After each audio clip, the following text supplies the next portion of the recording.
일단 해봅시다. 2023년 2023년 시국 진단 진단과 인천의 사명 사명. 이런 제목으로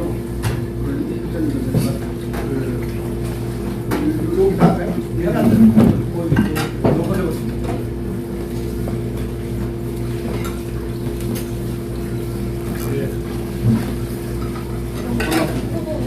마이크 소리가 안 나게 목소리 이거 마이크 없이 마이크 없이 해야겠어요. 큰 소리가 예, 반갑습니다. 오늘 먼저 차를 공부하고 안 되잖아. 저는 제 소개는 또 시간 많이 걸리니까 우리가 아까 시간 같은 거군요. 용광대에서 31년 동안에 역사를 전해졌습니다. 제가 은퇴하고 난 뒤에 공항이 있었는데 교회에서 제가 가진 평생을 가진 역사에 대한 강의를 좀 해볼까 그런 꿈을 좀 가지고 있었는데 첫 번째는 하늘 교회에서 한번 역사 강의를 했고 오늘 이 교회가 두 번째인 것 같습니다. 그러니까 그 꿈에는 언젠가는 이것이 있구나 그 생각하게 됐어요. 대학 때 대학 교수가 된 꿈을 꾸어서 이루고 저는 이제 언제나 신학도 공부를 해보고 하는데 그 꿈은 이루어지지 못했습니다만 강연한다는 두 번째 꿈은 이루어진 것 같습니다. 제가 오늘 주제는 좀 거창하게 이렇게 붙여봤습니다. 시간을 못 짧습니다만 2023년 시국 진단과 크리스천 사명 이렇게 좀 한 이유가 작년 2월 22일, 2월 24일 날 여러분 아다시피 전쟁이 일어났죠.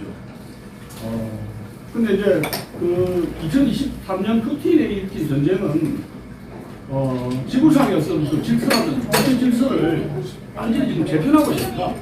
주변의 비명상식이라든가 뭐 3차 대전의 위기라든가 핵을 가진 나라의 비핵국가에 대한 공격이라든가 그 다음에 미국의 그 패권 전쟁의 격화라든가 또 이제는 영토를 침략하는 제국주의 전쟁은 없을 것이라는 우리의 믿음도 완전히 깨어지고 러시아의 어떤 제국의 도발을 오는 어떤 침략 전쟁이 100년 전에 있었던 일이 지금은 벌어지고 있고 그래서 그 성경이 이야기하는 인간이 그 선악 악하다 하나님을 믿어서 영생을 구제하라는 그런 그 2000년의 그 진리의 말씀이 그대로 살아있다. 결국은 악은 결국은 지구가 멸망할 때까지 영원히 존재하지 않는가 그런 생각을 하게 됩니다. 그래서 저는 이 작년부터 일어난 전쟁이라는 것이 중국의 질서를 그 재편을 하고 있는데 이 의미를 심각하게 깨달아야 되고 여기에 부응을 하지 않으면 대한민국도 굉장히 어려워진다는 그런 말씀을 드리고 싶습니다. 뭐 다는 아시는 말씀입니다만은 그러나 여기서 이건 그러면 2023년에 시국 진단을 볼 때 하나는 우리가 정말 공부하는 게 하나 전쟁이라는 게 있죠. 전쟁이라는 것이 있고 이것이 하나의 국제적인 질서 속에서 이루어지고 있는데 이 국제적인 질서라는 것은 대한민국의 어떤 기회, 방산 수출이라든가 자유진영의 그 병기창, 무기로서 엄청난 수출을 해서 대한민국의 어떤 병기의 확산을 일으키고 병기창, 자유진영 병기창이라는 호재가 있습니다만 또 한편으로는 그 무기가 가는 북한에서는 드론으로 우리의 안보의 그 허점을 노리고 핵이 없는 우리나라를 또 협박하는 어떤 기회와 위기가 동시에 처해 있다. 그런 말씀을 드리고 있습니다. 그러면 이런 2023년에 시국 진단론은 국제적으로는 우리가 어떻게 노력한다면 얼마든지 좋은 기회를 살릴 수 있는 하나의 찬스가 마련됐죠. 예를 들어서 베트남 전쟁, 일본이 6.25 때 부흥했다든가 베트남 전쟁에 박 대통령이 결단을 해가지고 산업화를 이뤘다든가 그런 여건은 굉장히 유리해졌다는 겁니다. 그런데 이런 대외정세라든가 정책이라는 것이 국내적으로 정치적인 안정이 초래되지 않으면 이것은 사상 무관일 것입니다. 그렇지 않습니까? 그래서 궁극적으로는 이제 결국 이제 내적 문제로 쳐도되는데 국내의 정치적 안정을 얼마나 초래할 수 있느냐. 이 국내적 안정이라는 것은 결국은 그동안에 1980 오늘날 우리나라의 그 자유로운 풍조라는 것은 87 헌법입니다. 87 헌법에다가 87가 체제라고 볼 수가 있죠. 여기 이거 87 체제 속에서의 5년짜리 단위로 해가지고 5 곱하기 6 하면은 30년 아닙니까? 그래서 마지막에다가 문재인 정부의 등장이 초래가 됐는데 우리나라를 보면 48년부터 이렇게 2023년 보면 처음에는 거두, 그 다음에 산업화, 그 다음에 여기 민주화. 우리가 지금 이 민주화의 끝물에 살고 있습니다.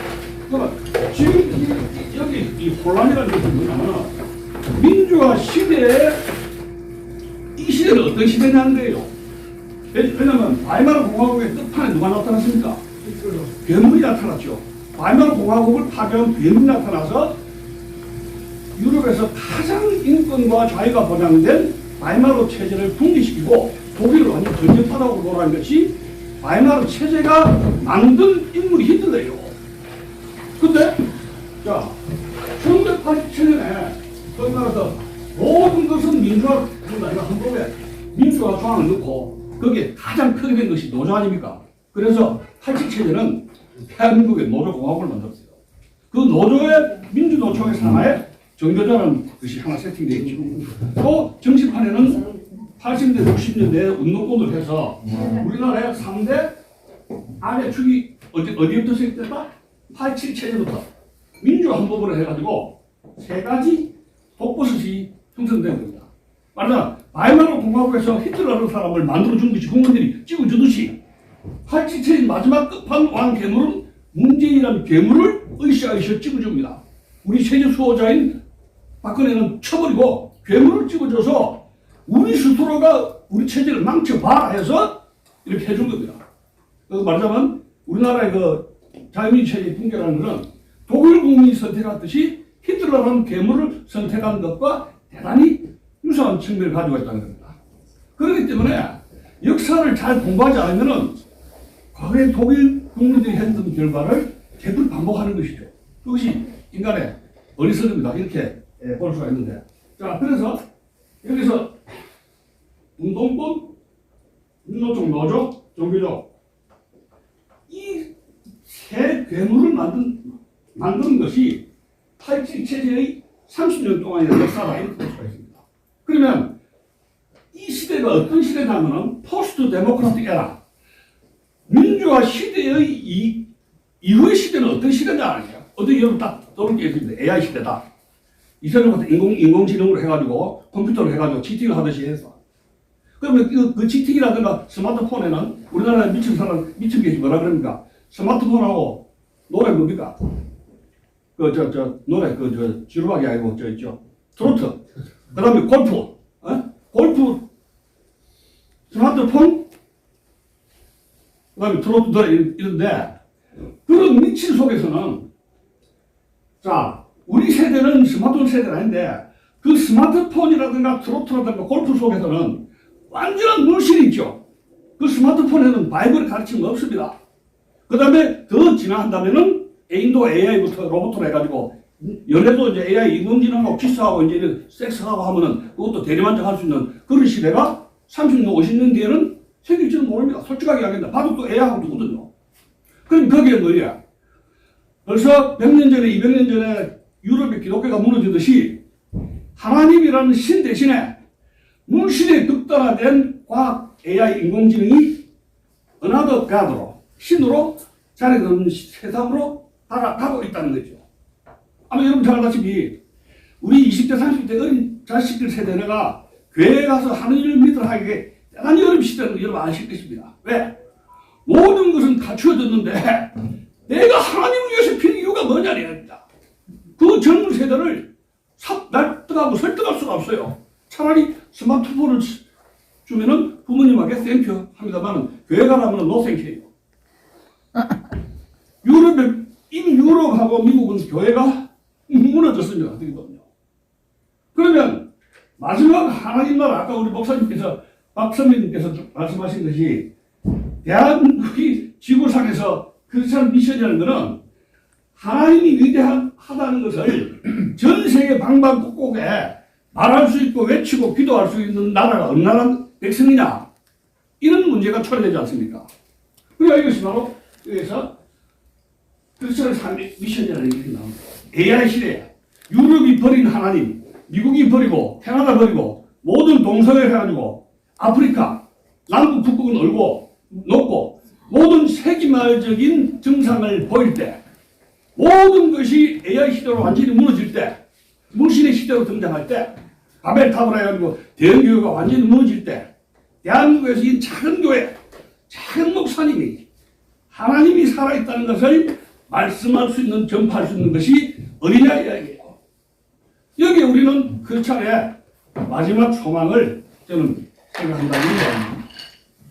그래서 여기 보면은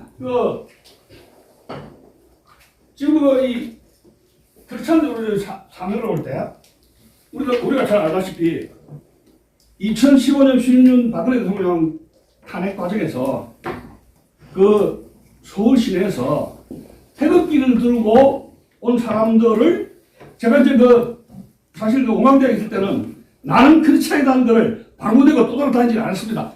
솔직하게 말씀드린다면. 그런데 은퇴하고 나서 2016년 17년에 서울에 있는 태극기 부대를 바라보고 그게 신문에 기사가 났는데 크리스찬들이 7월 내지 8월이 교인들이더라고요. 지금 정광 목사님도 정광 목사님이 힘이 어디서 나옵니까? 크리스찬의 힘이 힘에서 나오는 거 아니에요. 우리 태극기 부대 해경원이를 정 목사가 자하고 있지 않습니까? 그게 크리스찬의 힘이지 않습니까? 체제를 지키는 힘이 어디서 나오느냐? 크리스찬의 힘에서 나온다. 그리고 여러분도 알다시피 우리가 100여 년 전에 유교 불교를 믿을 때 조선 말기에 유교에 찌들고 불교에 찌들고 주사하게 찌들었을 때 이 탐관 오리들의 절대절명의 순간에서 일본 제국이 들어올 때 대한민국이 망했다는 걸 여러분 잘 아실 겁니다. 그죠? 혁명이 일어나는지 완전히 망한 나라인데, 동학이 일어나는지 아직 나라가 뒤집어지는데 망한 나라를 일제가 와서 접수하는 거예요. 갑신정변도 부시를 통해서. 그러면 완전히 망한 나라가 일제 식민지 됐을 때 그 절망 속에서 하나의 빛이 어디서 나왔습니까? 처음에는 가톨릭으로 해가지고 프랑스 베닌 양료, 시민 양료를 해가지고 대원군의 세계 정체를 해가지고 이 중국 쪽에서 해가지고 프랑스로 해가지고 들어왔지만 결국은 가톨릭이 박해당하고 가톨릭 이후에 대타 세력으로 거의 태평양을 건너가지고 들어오는 것이 선교사들이었죠. 100년 전에 대한민국 물이 좀 있습니다. 물. 100년 전에 대한민국은 정부 관리의 부패에서 찌들고 일제 30년에 총칼에서 무너지고 완전한 암흑이었습니다. 완전한 암흑. 제가 어릴 때 국민학교 중학교 고등학교 때 저는 두 가지 컴플렉스 가지고 자라났습니다. 하나는 일본에 대한 컴플렉스. 왜 우리 일본이 망했느냐? 일본에 무슨 전자제품이든지 뭐든지 다 일본 사람 무식이 사무라이도 뭐든지 만화가 무식이거든요. 일본에 대한 컴플렉스. 두 번째는 서부 문명에 대한 컴플렉스입니다. 어떻게 서부는 동양을 정복하게 되었는가? 정치, 경제, 문화, 모든 것을 이게 우수하다, 우리보다. 왜? 동양이. 머리는 그렇지 않은 것 같은데, 그들의 제도라든가, 학문이라든가, 사상이라든가, 군사기술이라는 것은 동양을 앞섰다. 왜 그랬을까? 굉장한 콤플렉스인데, 제가 중학교 국민학교 쭉 공부를 하면서 느낀 것은, 서양이 동양을 압도하게 된 것은 거기에서 한 가지가 있었다. 거기는 기독교가 있었다. 그래서 그 기독교인을 보고 매료가 된 것이 그 기독교가 지중해에서 그다음에 대서양에서 미국으로 건너가서 나중에 태평양을 건너고 나중에 인도라든가 지금 지진이 일단 터키에서 기독교 예수의 그것이 한 바퀴가 돌면 그것이 이제 지구의 예수의 역사는 하나님의 역사는 완판이 된다. 이런 걸 제가 고등학교 대학교 때 들으면서 하나님이 크리스찬이 그렇게 위대한 것인가? 그것 때문에 서양이 동양을 제압했는가에 대한 그런 관심은 결국은 저를 역사학자로 만들어 보려고 합니다. 그러면 서양 사람들이 전공했는데 그건 뭐냐면 어렸을 때부터 우리나라의 허리우드에는 엄청난 그 서양의 전쟁 영화가 많이 들어왔잖아요.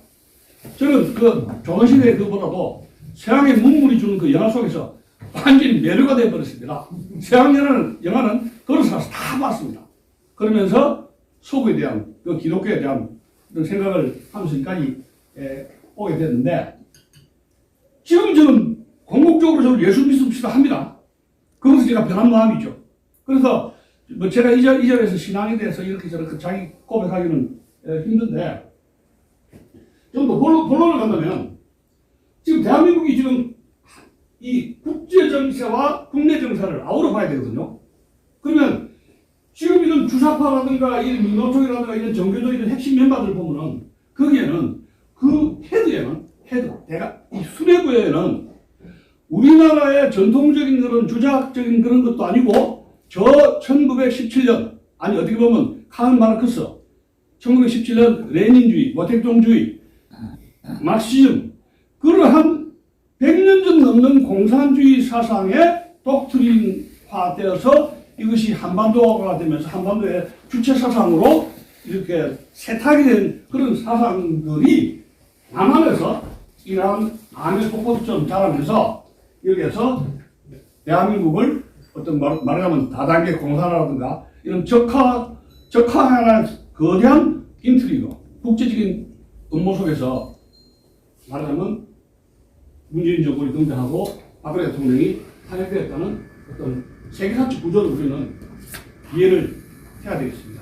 그러면 엄밀하게 말해서 냉정하게 말해서 우리나라는 지금 자유민주주의 체제 위기인데 이 자유민주주의 체제 위기라는 것은 다른 민주주의 체제, 민중민주주의에서 인민민주주의에서 마지막에는 공산민주주의로 가자는 그런 세력과 자유민주주의 체제를 지키겠다는 건국 산업화의 주역들과의 하나의 일종의 내전 상태라고 볼 수가 있습니다.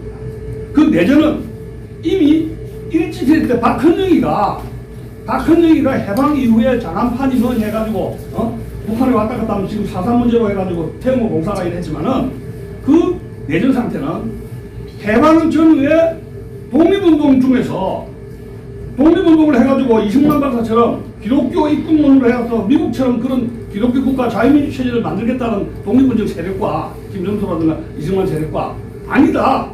여운형이라든가 박헌영처럼 일제를 물리치고 자유민주 체제에서 이걸 교두보를 해서 한박에 나온 인민공화국을 만들자고 했던 남로당 그 세력들 그 후예와의 70년 동안의 내전이다. 우리 이렇게 봐야 되는 거예요. 그러니까 이 카르 마르크스가 1848년에 공산당 선언해가 유럽에서 하나의 유령이 있었다고 이렇게 설파해서 1991년에 소련이 무너지면서 소련 공산주의가 무너지고 이것은 자유민주 체제의 승리다. 나토는 동진해가지고 러시아를 포위하자. 우리는 이겼다. 라고 90년대에 말을 해서 주사파들이 전향을 했던 적이 있었습니다. 그러나 지금 뚜껑을 열어보니까 어떻게 있습니까? 그들은 공산당이라는 간판은 버렸죠. 그리고 북조선 공산당이 아니라 북조선 노동당으로 간판을 뺑기치라고 중국만 공산당이고 다른 모든 공산당의 간판은 무슨 인민민주공화국이니 민주주의니 해가지고 뺑기를 다 위장을 하면서 전 세계의 자유신영 내 가족에게 또는 직장에게 또는 흥남 시장 쪽에서 지자체 해서 곳곳에 하나의 진지를 구축하게 된 것입니다. 많은 운동을 세력들은 공산주의가 끝났으니까 전향도 하고 했지만 전향을 하지 않은 다수 사람들은 결국은 우리가 말하듯이 더불어민주당이라든가 거기에 지금도 태영호 공사가 전향을 했니 안 했니 하지만 그 수뇌부들을 보면은 이 자유민주 체제에 이해할 수 없는 그런 정치 집단이 야당에서 상당한 세력을 움켜쥐고 있다는 것입니다. 놀라운 사실입니다. 그러면 이런 이 공산주의의 변형 이론으로서 마크시즘에서 네오마크시즘, 그 다음에 이제 이 프랑크푸르트 학파, 그래서 쭉 개보가 되는데 어디까지 공산주의 이론이 진화가 되었냐면은 1917년에 볼셰비키 혁명을 기동전이라 그래요.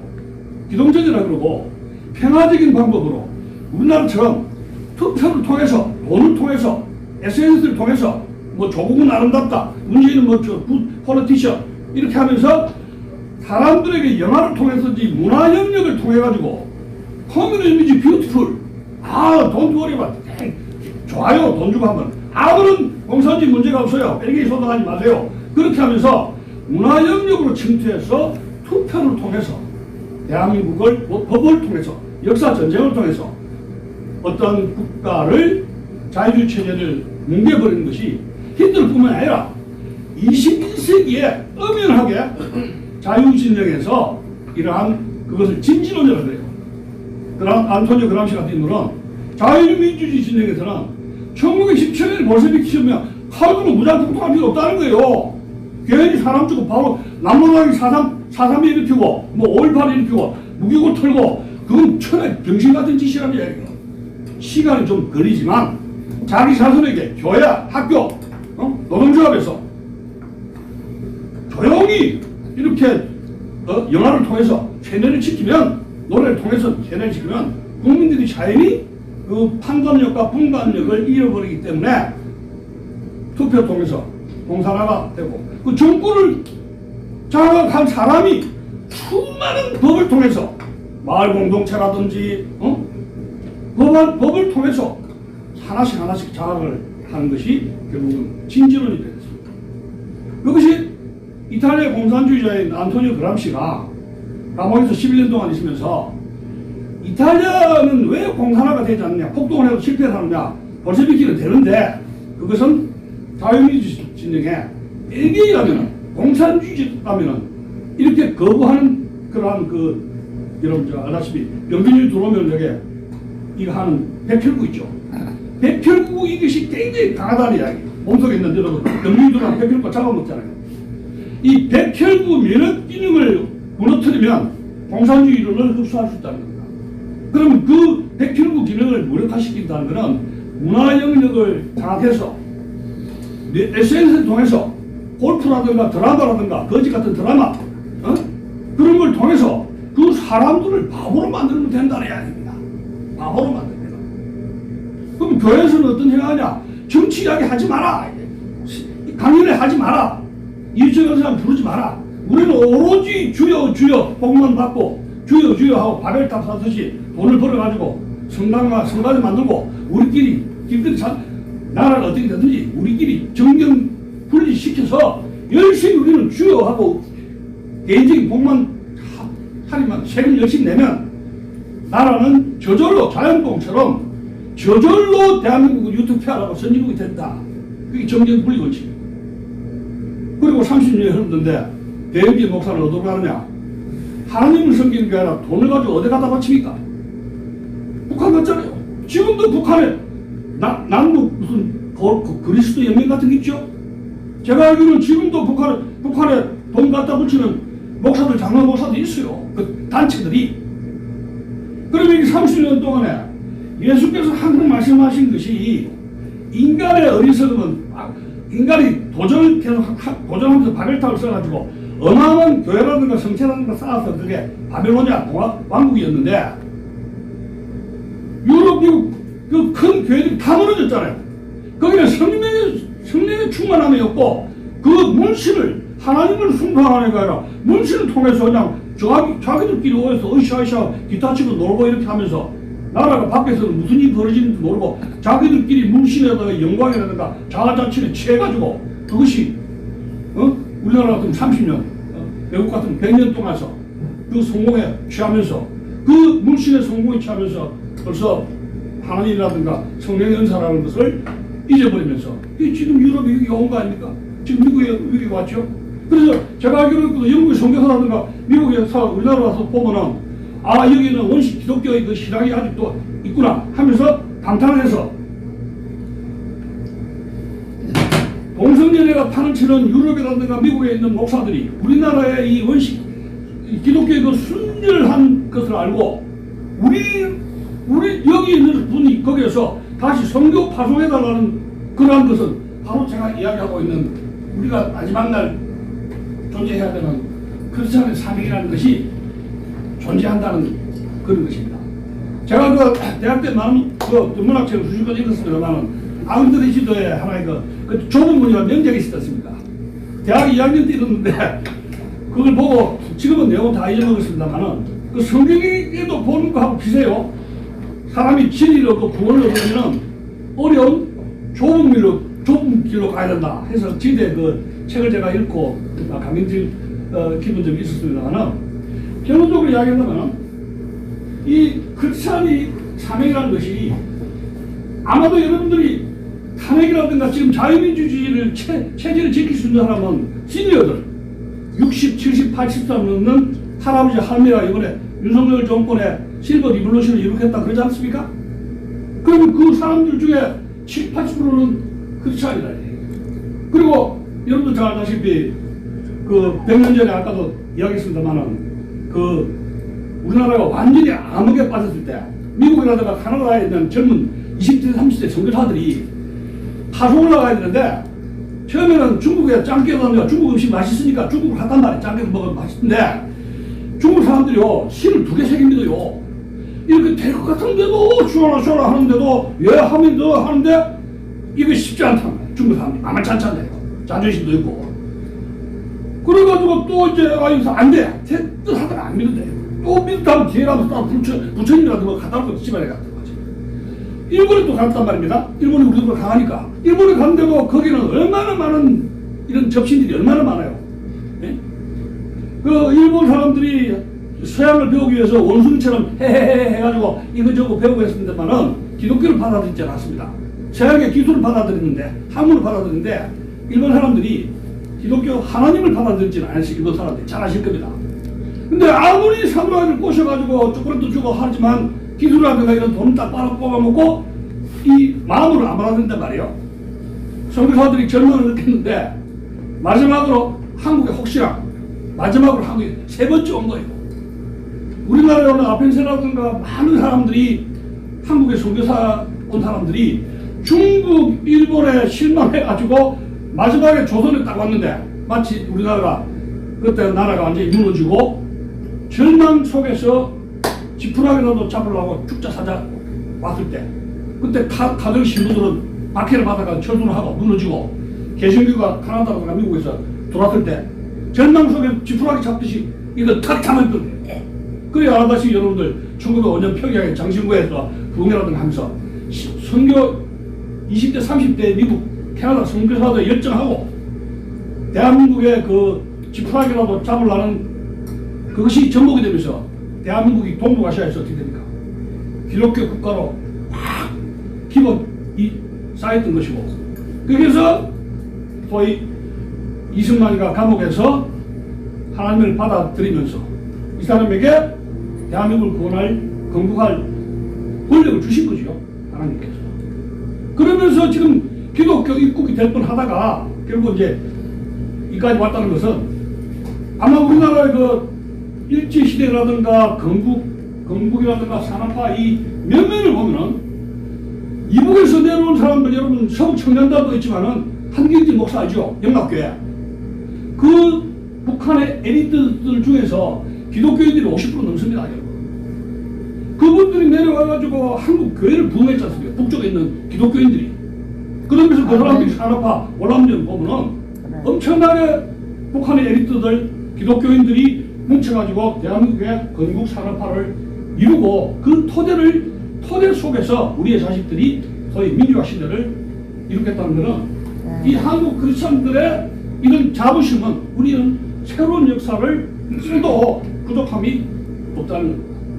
자 그렇다면 대답은 간단합니다. 내적인 문제에서 하나님을 무시하고 또한 그 이 세 가지 축이죠. 정치적으로 운동권들, 그 다음에 노조, 종교적. 제가 이 문건을 좀 봤는데 10년 전에 거의 다 비밀 문건을 보면은 북한의 주의 주장과 비슷한 그런 주의자분들이 굉장히 많습니다. 그 북한의 주체 사상이라는 게 뭐냐면 마르크스 레닌주의, 그다음에 마오이즘 그것을 한반도판으로 공산화 변형을 시킨 거예요. 공산주의가 아니에요.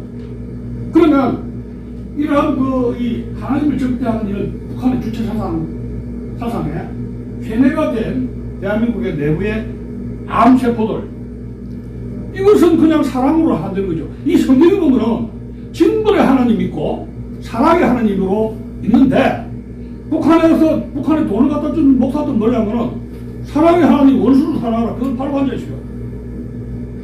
어떻게 보면 대한민국이 아주 어리석은 정치인을 갖다가 교회에서 더 예수보다 더 존경하듯이, 그러면 성경의 해석이 잘못된 것인데, 이런 한반도는 결국은 하나님을 믿는 세력과 또 한 가지는 북한의 주체사랑, 그 배후에 있는 중국 공산당과 연계된 하나의 우리가 신앙적으로 보면 악령의 세력들인데, 그것이 한반도에서 치열하게 투쟁을 하고 있다.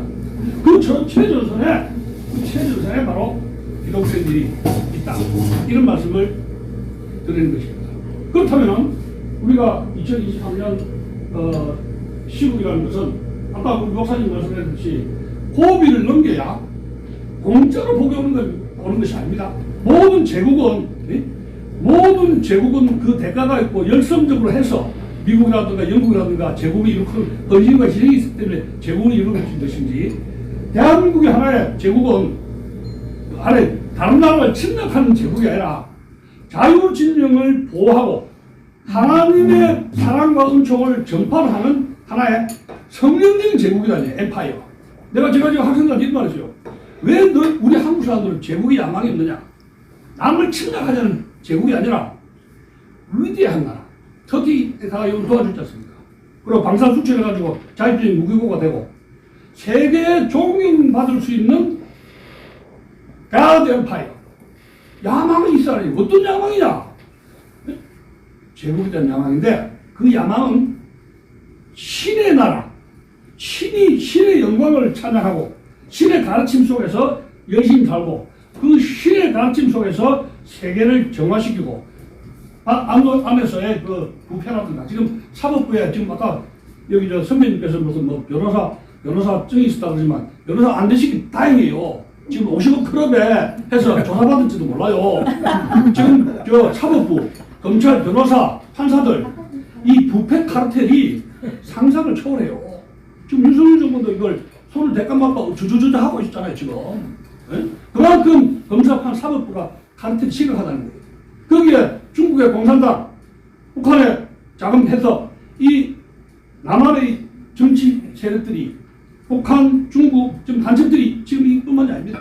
엄청나게 지금 언론, 문화계, 노동계에서 이 장악되어서 자유민주 체제를 위협을 하고 있는 그런 상태입니다. 그렇다면 누가 그렇지 않은 사명이라는 것이, 교인들은 결론적으로 보면 교회는 그 큰 바벨탑에서 성가대 노래만 부를 게 아니라 과거에 예수님 그 시대 어렸을 때처럼 루터처럼 길거리 나와야 됩니다. 지방으로 가야 됩니다. 길거리에서 찬양을 불러야 돼요. 제가 알고 있기로는 벌써 80년대 90년대는 서울 종로바닥에서 성가대도 부르고 해가지고 주여 주여 믿자는 노래가 하지 않습니까? 길거리로 나와야 된다. 왜? 나라가 완전히 지금 그러한 이러한 악의 세력에 의해서 무너지는데, 그러한 것은 성경적 지식이 아니라 성경적인 판단력, 그 다음에 지식, 지혜, 분별력이 있어야 되면 세상의 지식도 알아야 된다는 것이죠. 아마 목사님 저를 초대한 것도 세상의 지식을 알아야 올바른 크리스찬이 되겠다는 그런 인식에서 저를 초대한 것 같습니다만, 하나의 그 크리스찬이 위대하게 되려면 성경 모든 것이 다른 정보라든가 분석력이라든가 역사라든가 정치라든가 다양한 속에서 그 속에서 분별력을 가지고 적과 악운을, 체제를 지키는 세력과 또 체제에 반대하는 그런 세력에 대한 분간력을 가지려면 역시 교회 밖에서 과거의 그 십자군 정신처럼 길거리에 나가야 된다. 저는 그런 생각을 하게 된 것입니다. 그래서 오늘 2023년 15분단과 극장 3회라고 하지 거창한 주제를 맛배기 싶어 했습니다만, 이 끝으로 제가 마지막으로 말씀드린다면, 대한민국 기독교인들의 그 최전선에서 투쟁과 또 체제를 앞장서는 그런 것을 저는 하나님이 부르고 있다고 봅니다. 그렇다면 그러한 투쟁했을 때 그 복은 누가 받을 것인가?